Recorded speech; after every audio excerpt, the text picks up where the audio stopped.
Hey everybody, and welcome to another comics loving edition of Words, Images, and Worlds. May I call you Rags? Is that okay? Is that what you would prefer? Everybody else calls me for the most part. All right, all right. Well, sounds great.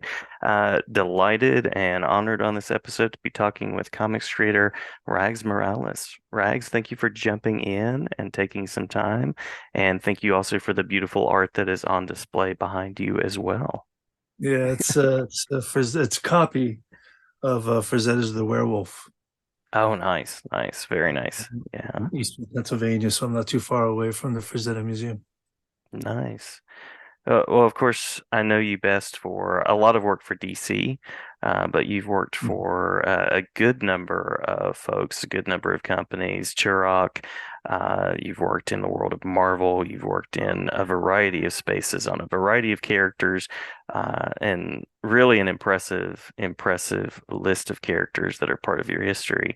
So I'm curious about what draws you to the visual and what it is about comics that has kind of drawn your talent and connected you.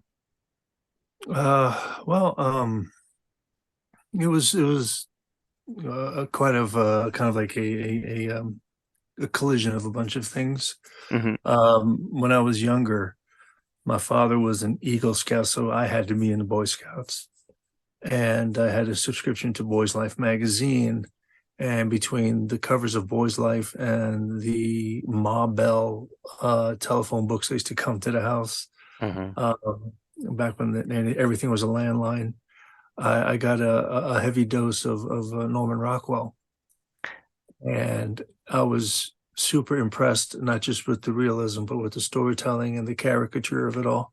Hmm. And so that was one part. And the other part was, and I don't remember my first comic book, um, but my mother tells me I started drawing at 3. Uh-huh. Uh-huh. Told me she just passed away, so but she told me that I used to sit in a corner and she would think I was really weird because all I did was draw. Um, I never really wanted to go out and hang out and play. I just wanted to sit in a corner and draw. Um, Now, in retrospect, and I've only just been recently diagnosed, I happen to be autistic. Ah, okay. And so,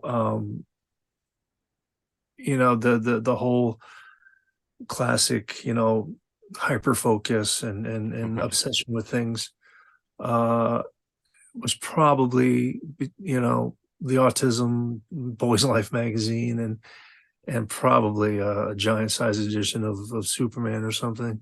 Yeah. Um, but I was hooked on the artwork, and I use this analogy that if anybody's ever seen Rocket Man, Hmm. Hmm. that's the Elton John movie, the musical. There's Yeah. this, he's playing Rachmaninoff, and the teacher starts and plays it to a point, and then she says, "Okay, now you." She's obviously trying to put him in his place. Yeah. He plays it with beautiful fluidity and perfect notes, everything right to the point where she stopped. And she asked him, "Well, why did you stop?" He says, "Well, that's where you stopped." Um, there's certain things that there's language that is innate to people, Hmm. and musicians know this language. They understand it thoroughly. I think artists, visual artists do as well. Actors do, writers do. Hmm. They not only can absorb the material, but they can understand the process it takes to do it. And that's the hidden language that we all pick up on. So far as I could remember, my art teachers were always pushing my parents to push me into art, that I had a natural gift for, a Hmm. natural inclination for it. Um, and Yeah, so that's basically what got me into comic books. And because of Norman Rockwell, Hmm. and other illustrators like Maxfield Parrish and Sir Lawrence Alma-Tadema and Dean Cornwell, J.C. Leyendecker. Uh, um, Howard Pyle, all these American illustrators. Hmm. Um, I really, when I was younger, um, and in my teens, I was introduced to pen and ink work like James Montgomery Flagg and Charles Dana Gibson. I always thought that I would probably go in that way. As much as I love comics, Hmm. I love realism more. Up until the point that I saw Neil Adams, Yeah. and Yeah. it was Batman versus the Werewolf, a giant, 100-page edition. And that's when I saw, oh, you can be realistic, Yeah. and raw. You don't have to look like um, CC Beck or Dick Sprang or somebody like that. Hmm. Um, you don't have to follow a house rules because in the '70s things were changing, and I was a child of the '70s. Um, so I was impressed with all of that, and it all just kind of collided. Yeah. So Yeah. there you are. That's how I got Very into it. cool. Ironically, I was just talking to some scouts on Saturday. I volunteered to help with a movie making and animation sort of badge approach, and they were Okay. asking me, well, what do people say about animation and how do they get in this? And one of the things I said was, well, a lot of creators that I talk to say they just can't see themselves doing anything else. So it Yeah. sounds like that was the case for you, that this was Yeah. just something that was almost in the skin and born in a way. Yeah, well, and there was lots of other things as well. I mean, I was like any other kid. Oh, I want to be a fireman today. Now, I want to be an astronaut. Hmm. Hmm. Um, that typical stuff. But I was also a pretty good athlete. And my father, really, from the time I was 5 years old, had me playing catch with him. And we tried out for different sports, but baseball is the one that stuck with me the most. And it turned out I had good hand-eye coordination. I had a strong arm. I was fast. Hmm. I was a pretty athletic kid. So I played from the time I was 8 years old up until my freshman year in high school, and that's when I dropped it. I says I just didn't feel like going out for another tryout. I was going to go for the JV team, and I just think I just don't feel like it anymore. It was a brutal day. It was actually a very brutal March day, blustery and really cold. And I'm standing out and in my jacket, shivering with my mitt. And I says, "This sucks. I just I don't want to Yeah. do this anymore." I don't want to feel the ball hit my hand in this cold and it stings and it hurts. And I'd had enough of it. And prior the last year too, I kind of jammed my Achilles heel um, coming into home plate, and I kind of hit my heel, and it bothered me all year, and it was still a little tender. Hmm. I had lost a step. I didn't know at the time, but I was developing astigmatism, so I was Hmm. catching up to the ball as quickly as I used to. I used to be pretty good too. I was on all-star teams. Wow. Wow. But I even went to baseball camp in Long Island, Lee Mazzilli baseball camp, and I batted 320 both weeks. Yeah. And at 15 and 165 pounds soaking wet, I hit a 320-foot home run. So I had certain gifts, Hmm. um, and that was with a wood bat. And I had certain gifts, but it was just. And then freshman year, I just hated my team. I just Hmm. I grew up with these idiots, and they were still the same guys, that they were when they were 8, 9 years old, and here we are, teenagers, and they're still acting the fool. And my parents were divorced at the time, so I went to a Mets game. We were Mets fans. I Hmm. went to a Mets game with my father, and the word got out, and the coach benched me for the last two games of the season. And he was a terrible coach too. I mean, any coach that says for a leadoff hitter who's got speed to try to pull the ball like I'm a power hitter doesn't know Hmm. what the hell he's talking about. Hmm. Um, so it was just like I didn't like the team. I didn't like the coach. I basically had had enough. I just came off of 2 weeks in the summer of baseball being trained by college coaches and major leaguers, and really understanding the mechanics and understanding the game to the point where I wasn't allowed Yeah. to do what they were telling me. I had to do what this guy was telling me, and he did. And it's saying, I don't want to deal with politics, and I don't want to catch a cold ball. I Right. had enough. And that's when I switched over, and I says, I'm definitely going to stop this dream, my father's dream, really. I'm playing center fielder for the Mets. Um, Yeah. I'm going to be an artist. So that's what I did. Nice, nice. And I hear the family connections there with like uh, art happening in the house, sports, and kind of connecting to the family. But I'm also thinking about kind of the creative team in comics and how that collaboration really matters sometimes. So I'm curious about one of those experiences that you've had that's just been kind of the all-star of comics, and it doesn't necessarily even have to be sort of a big name, but that moment where the editor really was supportive, the entire team came together, and the book just felt rewarding as a result. Uh, yeah, everybody wants to say identity crisis, Hmm, right? hmm, hmm. In fact, we're coming up on 20 years, 20 years. Which is hard to believe. Um, Yeah. yeah, yeah. I got, in fact, I got an email from the collected works editor, Hmm. and I sent him a bunch of thumbnails, the now infamous thumbnails, because Mike Bear just kept going on and on and on about my process.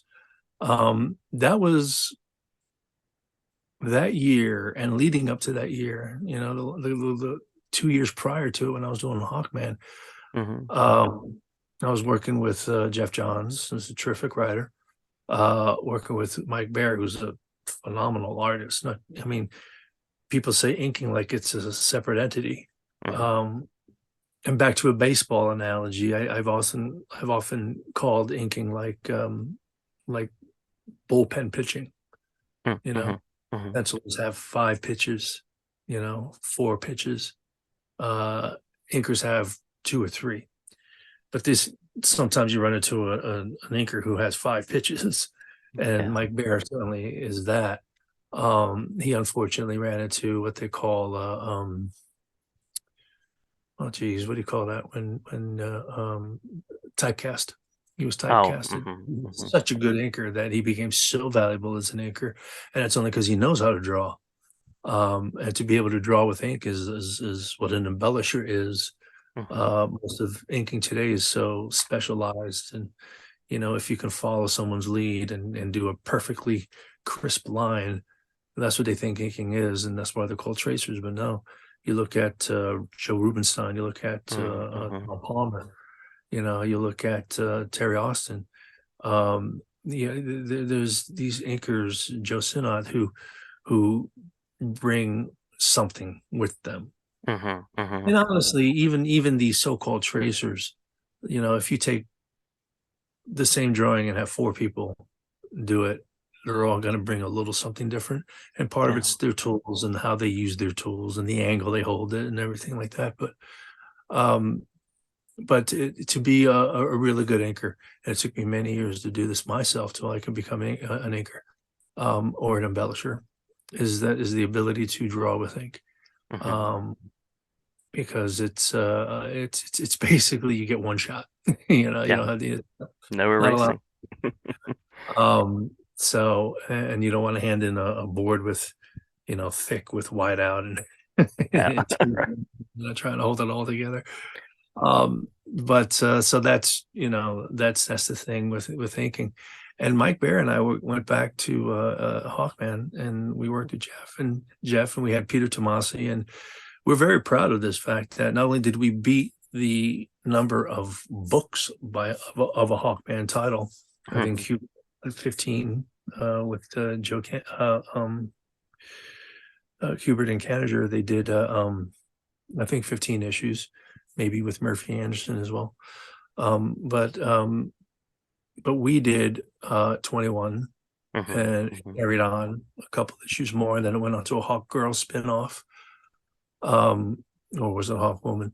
But they went ahead and continued it on. So we're very proud of not only the fact that we've had the longest run of a Hawkman title, we also were the only creative team in that 2 years that we worked on it that at DC Comics did not change the That's creative team. awesome. Same Awesome. writer, same artists. We did not that we didn't take breaks, Hmm. um, but we were, the team, Hmm. and it was because of that that I kind of hip checked Ethan Van Sciver. out of the way because he was going to get Identity Crisis and I was going to get Green Lantern Rebirth. Hmm. Hmm. Um, and we flipped because we came in hot and on time, and that book had to come out first. Yeah. So it was I don't know. It was just it was really good timing. I did 20 issues of Hourman before that. And it's Hmm. because I was out of the industry for a year and a half.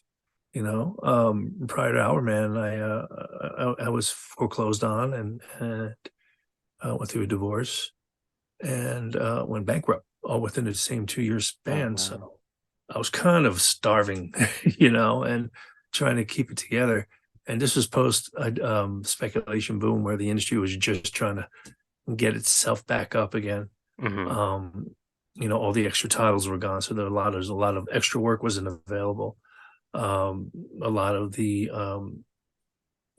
distribution houses had closed down. A lot of direct sales markets, a lot of those places, they sold down.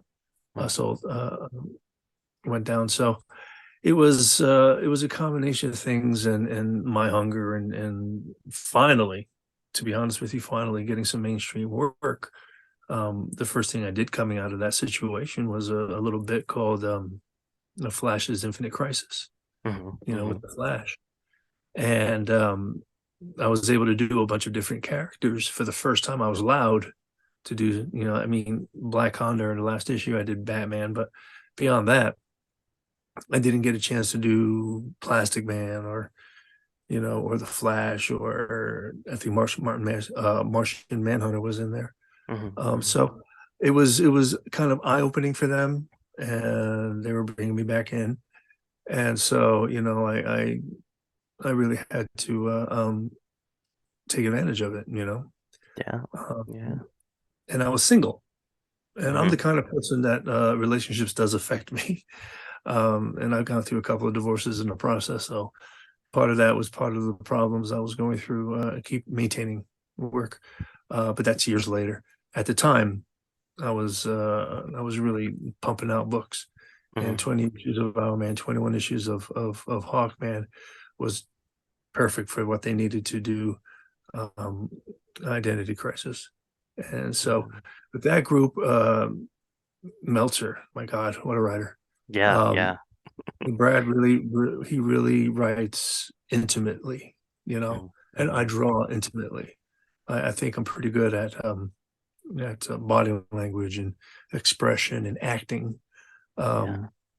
Um, Mike Bear thought I was the best actor he'd ever seen on comics, which is, I mean, when you got Mark McGuire and Adam Hughes, that's quite a thing to say. Yeah. Um, and I appreciated it. Thanks, man. Uh, but yeah, I was able to do a lot of intimate work, and it probably goes back to my love of Norman Rockwell and Hmm. the illustrators of Charles Dana Gibson and the intimate work they did. Just the realism and the body language and things like that. It was kind of second nature for me, and I think I'm pretty good at building a supporting cast as well. So, Hmm. Hmm. you know, what's my best work? What's my creative team? That would probably be it. And of course, Alex Sinclair did some wonderful, wonderful work in color. Hmm. Just gave a his I mean his masterhood. I'm making up words. His mastery of blues and greens and it was just perfect. And purples. He does great blues, greens, and purples. That's his palette. Yeah. So yeah, I think that would be it. And if I Hmm. ever had a chance to work with them again, I'd do it in a heartbeat. Yeah, yeah. Well, with your sensibility for realism, and I mean, you mentioned Brad Meltzer. I mean, having sort of that prose, there's a great sort of detail I'm sure that he brought as well, and dimensions. So a really interesting creative team too. Yeah, thanks. We were pretty hot for the Yeah, time. yeah. Well, and you mentioned Hawkman, which is one of my favorites as well, and Our Man, of course. Um, I was going to ask about you mentioned the Frazetta piece behind you.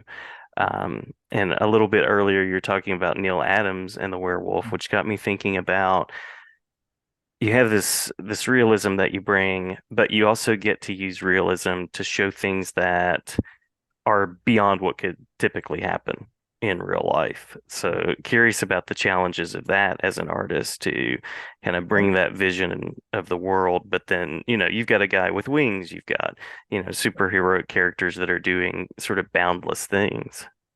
Yeah. And yeah, and you can go back to when I did a little bit of work for uh what was it? Impact. Hmm. Uh Hmm. Cotton Comics, Charlton Comics, that we were working on for a time. And that was my first attempt. And this is around the time of Black Condor of doing superhero stuff. Everything I had done before was like, swords and sorcery stuff. Black Condor was kind of like his own entity. He was kind of like on the outside looking in, and I purposely wanted him to be a bizarre character. I wanted him to look like a condor, I wanted him to look like a bird of prey that wasn't, sleek, Hmm. like a vulture like character. And I gave him long, gangly arms, and much to my editor's chagrin, but I just feel it this way. This is the way I feel this character. I want him to be bizarre. He is a Prometheus after all. He Hmm. was Hmm. he was in utero. He was given radiation treatment. Who's to say arms don't freak out? you Yeah, know. true, true. So and then again, that's part of my autistic nature too. Just thinking these things through. Mm. I mean, I was in the office with Tomasi one time around the time with oh, who was it? Was it Liang was the director of was it Liang? I can't get his name wrong. Who did the Hulk, the first Oh yeah. Yeah, Ang Lee. Yeah. Uh-huh. Ang Lee. Hmm. Hmm. There you go again. And I'm also dyslexic. Um, but Ang Lee, yeah. And I was telling him, I says, I loved it. I kind of even liked the way he kind of like did these little uh comic book panel kind of things. It's a Hmm. bit Hmm. avant-garde, and most of the times I think that stuff's kind of cute for cute sake. But I thought it worked okay, and Yeah. I thought he used it in right spots. But I says, but something bothers me, and again with my autism, if you're a shrew, you have a quick heartbeat. You're a quick animal, but Mm. if you are a large animal with a slow heartbeat, you're a slow animal like an elephant. So I just didn't feel him running through the desert as quickly as he did, looking like the Flash. Mm, true. Uh-huh. So that's the way my mind works. And one of the reasons why I have to analyze everything. Yeah. Um, and it was and it kind of detrimental because you throw things up, you say it's whatever, it's just magic, just draw it. And I says, yes, but how does that magic work? You Yes. know. Um, so I guess that's part of the the illustrator feel of trying to get everything right Mhm. and sensible. um and again the autism, but yeah, drawing superheroes doing superhero stuff was kind of weird to me. I could draw a guy with his hands on his hips very naturally in a suit, Mhm. but make a guy do a classic punch and not wanting to repeat somebody else's classic punch, trying to find my own classic punch. It was a struggle, and sometimes you just got to say, you know what, it'll be yours if you just do their version. Right. Right. And Yeah. that's how the industry has survived, because a lot of things are, I like to say, familiar and new at the same time. Mhm. And if you follow, like certain artists will follow a vein of art that is, like a John Buscema or somebody's doing a Michael Golden or Mhm. something like that. Um, it's kind of like their interpretation of the things that's already existed. And so that's kind of what I had to come to grips with comic books. I had to learn how to accept that language, Mhm. because that was a language that was foreign to me. It Yeah. wasn't the same language that was, I mean, I got it, but I didn't. And so that kind of thing was a struggle, and a lot of things swimming in my head. And Bear will tell you, man, there's a lot of things going on under your hood. I was like, yeah, well, yeah, it's just the way I process things. Um, but yeah, it's definitely difficult for me to figure out. And one day I was in a bookstore and I found this book on diving. And I'm flipping through it. It's got pictures, and I'm looking at people diving and like swimming underwater, and I'm looking at superhero poses. So I Mm-hmm. was like, huh. So even and this was back when I was doing Black Condor. So if you look at Black Condor scenes where he looks like he's doing a backstroke in midair, well, yeah, because that's a body elevated. You Mm-hmm. know, Mm-hmm. now I can see it. Now I could feel it. Now I understand. Oh, it's like you're swimming. Okay, so if you're flying, it's like swimming, just a little faster. Ah, I And love it. Yeah. so that's where those poses came in for me, and started making sense to me. So yeah, man, just going through that whole process was just kind of like giving birth to a bowling ball. Yeah, it wasn't easy. The artist and the engineer. I love it. I love from what it sounds like, you have a fascinating way of approaching work. Yeah, yeah, yeah, yeah. Yeah, Um, it's gonna make sense up here first, yeah, for sure. yeah. So by means of a final official question, I always like to Mhm. ask about the creative things that are churning right now, and sometimes people are uh, doing comics, sometimes they're doing other things. So I'm curious, you mentioned you had a few things that you wanted to sort of talk about that are on the horizon. No, well, yeah. It's funny because the industry has changed so much. It used to be, the big two was like you get there and you've made it. Hmm. And Hmm. now the big two is the minor leagues, and you get your audience and then you bring them with you. And you work with other people who have their audience, like when I was working with Jim Starlin. Hmm. Um, it's a very different thing. The internet has completely changed uh the way people can is the accessibility. Hmm. Uh Hmm. Web comics, artwork for free that you get on your phone.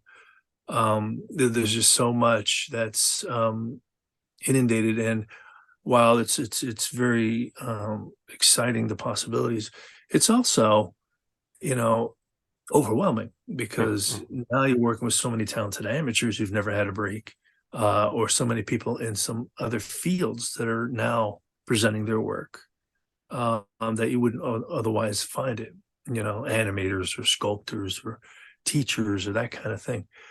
Um, so this is it's a wonderful playground, but it's also a very intimidating one. And I'm lucky to have, an audience that was built over 30, kind of 35 years in February. Um, and so, but at the same time, I'm also running into the uh, younger market who's, oh man, what's that? New Hmm. 52 Superman. Oh yeah, I read that when I was 5. you know, Yeah, yeah. yeah, kind of. Um, and so you realize that you're not as relevant, you know. And of course, with the and of course, screw them with the whole concept of investors. Mm-hmm. Uh, I mean, back when I was working with DC and Paul Levitz was publisher, Time Warner was just over there.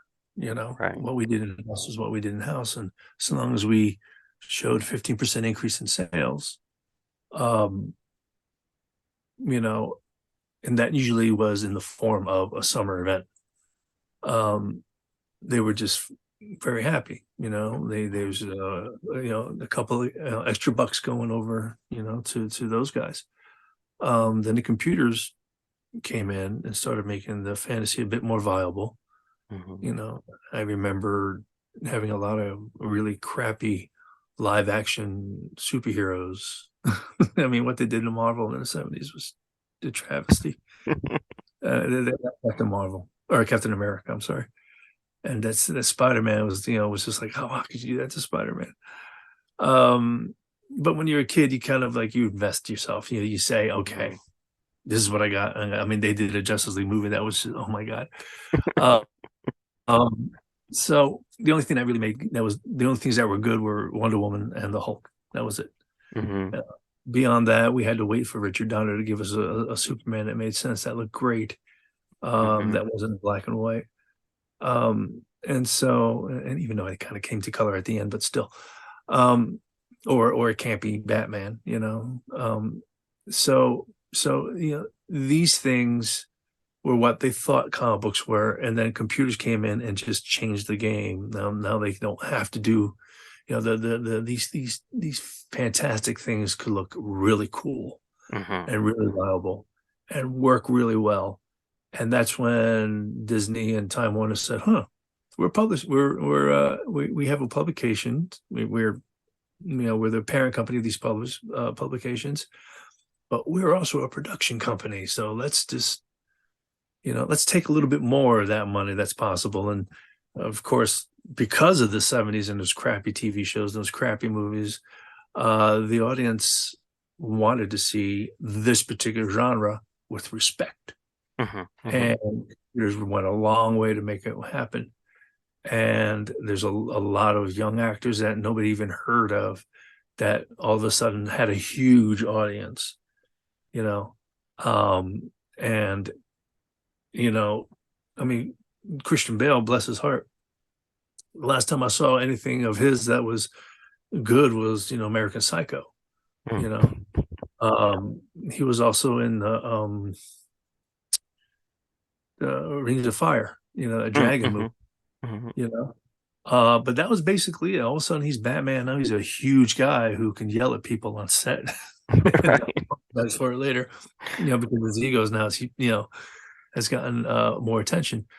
So, it's that's what happened with the industry, and everything is now bowing down to corporatization, Hmm. and Hmm. people like me who are kind of like that buffer between, the big important dudes of the '70s and the things changing from the '90s and into the new millennium.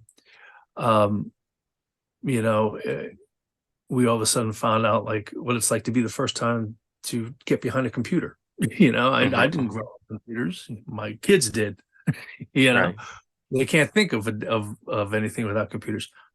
I do. I remember landlines. I remember computers looking stupid, and these huge towers and very heavy monitors. Hmm. Now they're in your pocket. So many things have changed, and for somebody like me and my generation, it's just like, well, yeah, and if you can't keep up with that, boy, oh boy, you Right. know, Right. see you later, because this guy is doing stuff on computer, and this guy's, and it's just it's amazing. I went back to Hmm. the school as a teacher, and I saw such change, and it was just it's an amazing thing too, because with that change and with that speed came impatience, and Hmm. and it's much more impatient than it ever was before, because there's always something new coming out, and so you can't on one hand blame a company for saying, hey, let's keep it going. At the same time, you understand why now Time Warner is trying to sell the publication rights to AT&T, because it's not making as money as and it's not that it's not making money, it's not making as much money. It needs to make a little more. Hmm. Hmm. So now AT&T is trying to find a buyer. I don't know. Last I heard, who knows if who's got the publication now, but they sold the publication rights. They Yeah. wanted the production rights. So these things have changed. And so, yeah. So what am I doing? It's just, it's a whole new world. So I found myself, I did 12 issues of Amory Wars with Boom and Claudio Sanchez and and oh geez, I can't think of his wife right now. Chandra Eckert. Hmm. Hmm. They were co-writing Amory Wars, which is based on the music based on comics. It's a whole epic tale kind of a thing. That's become a thing. A couple of bands have been doing that, probably because Kiss was doing it in the '70s. Hmm. Um, but there's that, and then there's like everybody's trying to do their own self thing. And I'm no different. I just open up an Etsy store. Um, that's Artsy Rags Morales, Etsy.com. We'll link it. Uh, yeah, please do. Mhm. I've got I opened that up because it's kind of like a father-son job situation, Sanford and Son. I love I it. got, I Yeah. got, I got my son Draven in on it too, Nice. trying to sell prints, trying to sell relevant prints, starting to realize that, a lot of what I'm doing is commission work, which is probably more important to the buyer than it is to the general audience. Um, so I'm going to start trying to peel away from that as soon as I can afford to and start doing some things that are my own, you know, not necessarily characters perhaps, but my own take on things and adding more elements to it. Because I charge per figure and that can be very expensive. So most people only do one figure. So I have to figure an atmosphere character. Yeah. Kind Yeah. of boring. So I'm going to be taking doing a little bit more painting and Love it. try to get some more print work for that. Try to find some other ways to merchandise because I also want to do some publishing, my own personal publishing, Awesome. probably to the web. But I'm thinking of putting out some sketchbooks with some stuff in the back, um, Nice. kind of like a backup feature.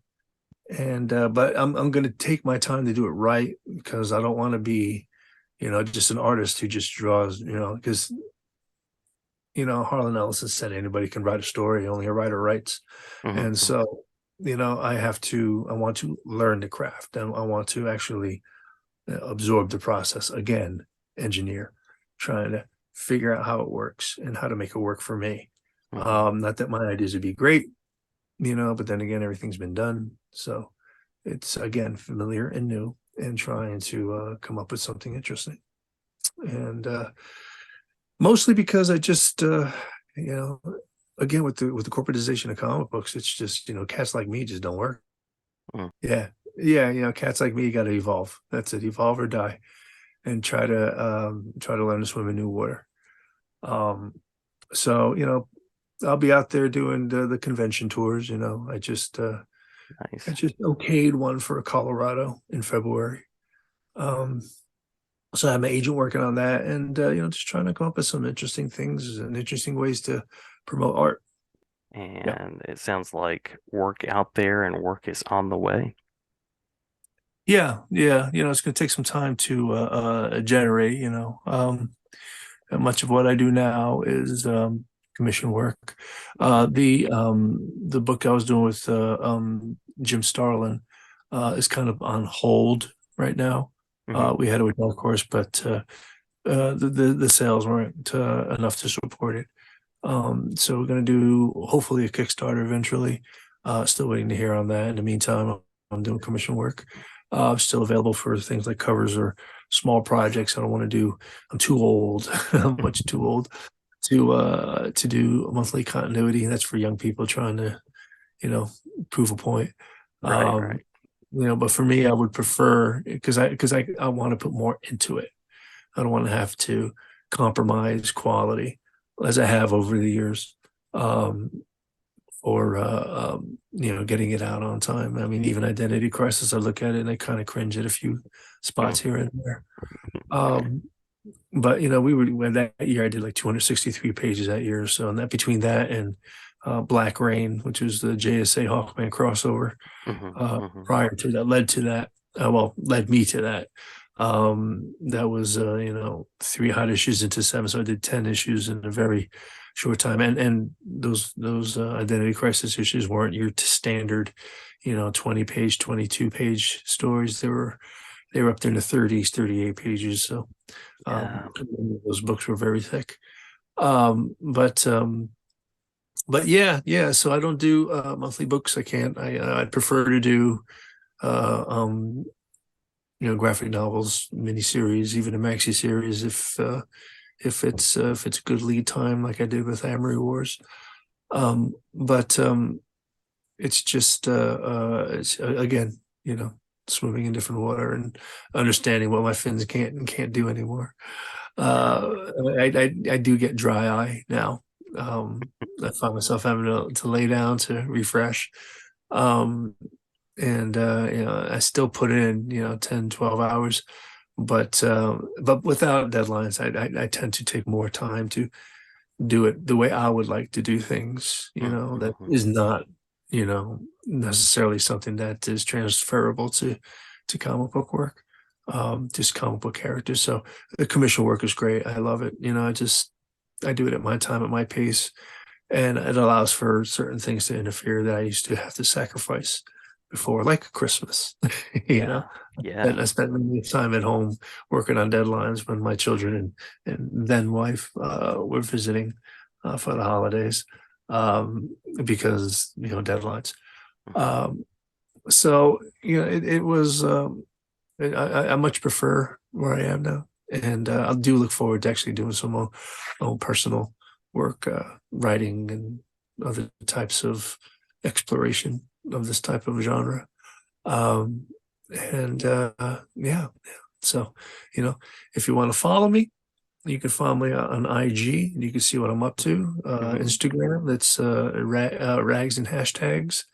I have two accounts, but one's personal. I also have two accounts on Facebook. One's personal. You go to Rags Morales art page is where you would find my work. And Tumblr, which is my Facebook, not my Facebook, my website for now. Mm-hmm. Um, because my at the time I was with somebody, she was really a big fan of Tumblr, and we got a lifelong $20, just a $20 investment to have a lifelong website, Oh, uh, nice. a template that I used, and I've been using now for years. But I am working with a young developer now who's in school and using my website as a project, which is great because I'm not paying them. Yeah. Yeah. Um, Very but smart. um, but yeah, it hopefully that'll be something that is also in the works. And again, Etsy, artsy, ragsmorales at etsy.com. You can find my prints there. I think I've got like 21 prints available. Looking to expand that as well. Hopefully sketchbooks and things like that. So yeah, I'm trying to be a bit more, innovative and finding out that it's I kind of could use a little bit of a production, an editor, somebody to do the other stuff. But it's also very nice and very, very fun. So I'm enjoying it. Yeah, yeah, it sounds like it, and it sounds like you're exploring multiple avenues, which is really exciting. So many options right now for kind of getting that work out there and connecting with the audience. For sure. Yep. Yeah. No, well, Rags, I appreciate your generous uh, time that you've spent with me, and I appreciate your work and glad to talk with you anytime. Sure. No problem. Thank you. Thank you very much. Yeah, thank you so much.